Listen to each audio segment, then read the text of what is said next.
With respect to Barr's comments, I really don't know what he's talking about when he talks about spying on the campaign. It's concerning because the FBI and the Department of Justice conduct court-ordered electronic surveillance. I have never thought of that as spying. Spying? No, it's not spying, it's surveillance. See, we use these nice words, but spying, that's a nasty word. We never use that. Remember that, Mr. Barr, when you investigate us. The Clinton campaign at the time was using all kinds of euphemisms, security review, matters, things like that, for what was going on. We were getting to a place where the Attorney General and I were both going to have to testify and talk publicly about it. And I wanted to know, was she going to authorize us to confirm we had an investigation? And she said, yes, but don't call it that, call it a matter. And I said, why would I do that? And she said, just call it a matter. And again, you look back in hindsight, you think, should I have resisted harder? I just said, all right, this isn't a hill worth dying on. And so I just said, okay. Yeah, I know it was an investigation, but, you know, when a attorney general, for blatant political reasons, wants us to call us a matter to help Hillary, I had no option. I had to lean backwards for them and let them walk all over me and call it a matter, even though it's supposed to be an investigation. I just didn't think it was a hill it was worth dying on. Okay? The story of that briefing leaks out almost immediately after you do it. CNN and others run the story of this unverified dossier. Did you or your subordinates leak that? No. Did James Clapper? No, not to my knowledge. Clapper leaking? No, that couldn't possibly be possible. Could it? That period of time. When did you learn that the DNC and Hillary Clinton campaign had funded Christopher Steele's work? Yeah, I still don't know that for a fact. What do you mean? I've only seen it in the media. I never knew exactly which Democrats had funded. I knew it was funded first by Republicans, opposed to Donald. But that's not true. I'm sorry? That's not true. That the dossier that Christopher Steele worked on was funded by Republicans? My understanding was his work started funded by Oppo Research, funded by Republicans. So Free Beacon and said that they had Glenn Simpson and Fusion GPS on a kind of a retainer, but they did not fund the Christopher Steele memo or the dossier. That was initiated by Democrats. Okay, my understanding was the activity was begun that Steele was hired to look into, was first funded by Republicans, then picked up, the important thing was picked up by Democrats opposed to Donald Trump. So is that why, did you tell President Obama that the dossier was who it was funded by? No, not to my recollection. Did you want to know who it was funded by? I wanted to know what I knew, which is that it was funded by people politically opposed to Donald Trump. Okay. Which particular opponents wasn't that important when to me. did you, so you still to this day don't know that it was funded by the DNC or I've read the that in the campaign? media, but I don't know for a fact and didn't know while I was at the FBI which exact opponent of the president's funded that. Wait, you mean the dossier was funded by the Democrats? Why, I never heard of that before. Please take note, Mr. Barr, when you investigate the FISA warrants. So I had no idea. I mean, I think I read about it in the press, but this is the first time I've really heard about that Democrats financed the dossier, the Clinton campaign. Oh. I asked a friend of mine to share the content of the memo with a reporter. Didn't do it myself for a variety of reasons, but I asked him to because I thought that might prompt the appointment of a special counsel. And so I asked a close friend of mine to do it. Who was that?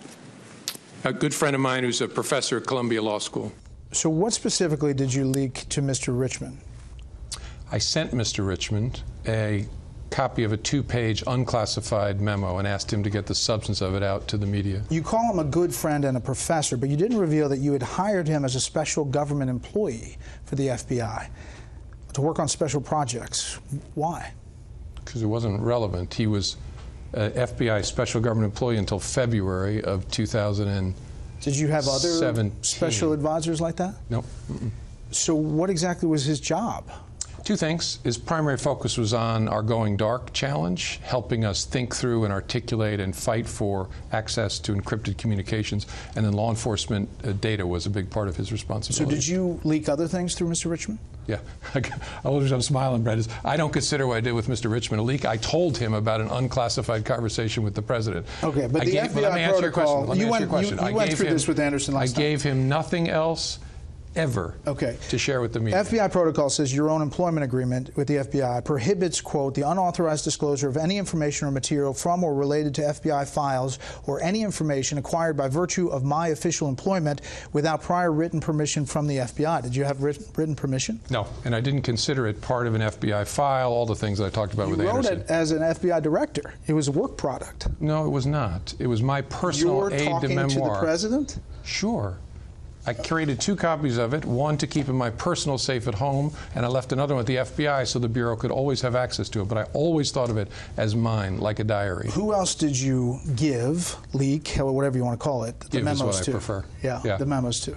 I gave the memos to my legal team after I gave them to Dan Richman, after I asked him to get it out to the media. And gave 4 memos to my legal team. Which included Patrick Fitzgerald? Patrick Fitzgerald. He was a legal team at that time? Correct, sure. And David Kelly. And Dan Richman. Okay. You said in the memos, I said, I don't do sneaky things, I don't leak, I don't do weasel moves. But, I mean, we can argue what a leak is, but that's a leak, isn't it? It's not. Okay. Leaking? No, I sent it to my friend. I didn't leak, or I shared it with them, or I gave it to him. But leaking, never. No. We use these other nice words, just like we use surveillance for spying. We don't spy, we surveil. Well, I never ever. How could I? I'm holier than holy, Mr. Comey. So I could never ever leak. That would be beyond me. No, but share or sent or gave. That's what I did.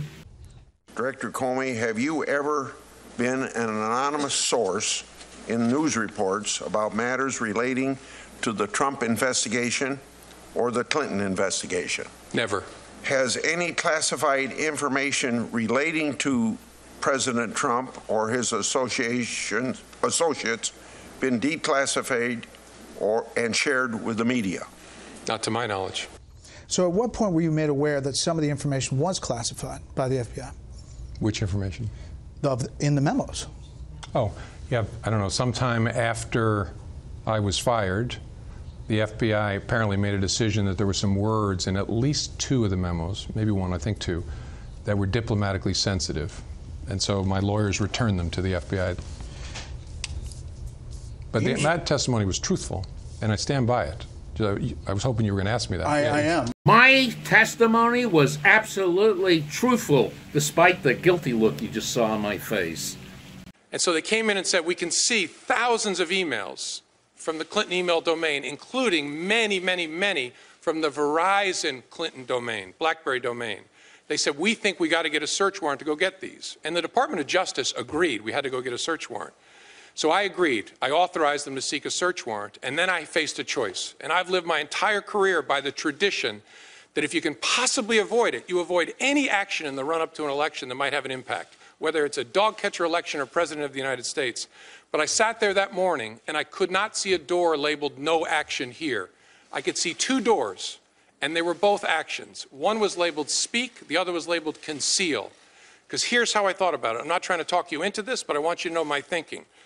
Having repeatedly told this Congress, we are done and there's nothing there, there's no case there, there's no case there, to restart in a hugely significant way, potentially finding the emails that would reflect on her intent from the beginning and not speak about it would require an act of concealment, in my view.